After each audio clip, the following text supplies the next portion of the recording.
AITA for making my daughter leave because my husband is attracted to her. I 55F have been married to my husband and my daughter's stepdad 63M for 4 years. My 23-year daughter and I have a complicated relationship. She has been diagnosed with dissociative identity disorder.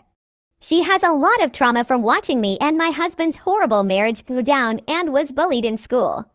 When she told me she was being bullied by peers, my view that all children are innocent really tied my hands because I told her that if I said anything to them, I would be an adult harassing a child. She has blamed me for that ever since and keeps referring to this one time where the kids at school called her trash due to the fact that she wasn't taking care of her hygiene due to depression.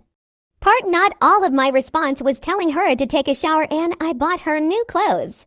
The bullying finally ended with an expulsion and a suspension for the ringleaders. She still throws the fact that a school clinic volunteer told her that if she was their kid she'd have permission to punch back if administrators didn't do anything. I thought that having her live with me while she finished school and gets a job would help heal some childhood wounds if my second husband and I modeled a healthy relationship. However, my daughter now doesn't get along with my husband. She is a very introverted, creative person who likes immersing herself in escapism.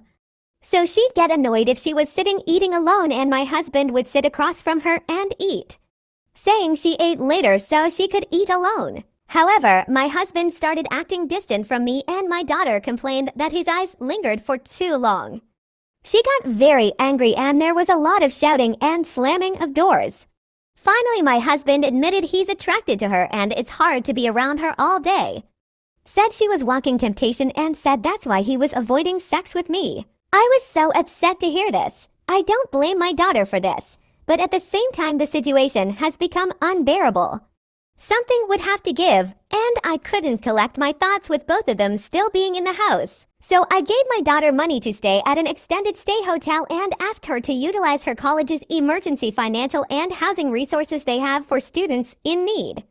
She responded by storming out and telling my ex, who is now circling social media using it to paint me as the villain of all villains. I'm not abandoning my daughter. She qualifies for those resources anyway since my ex is unemployed and we are in substantial debt. I just need time to process the situation and don't want to leave my house to stay with my daughter when I have a marriage to figure out whether or not to save. AITA.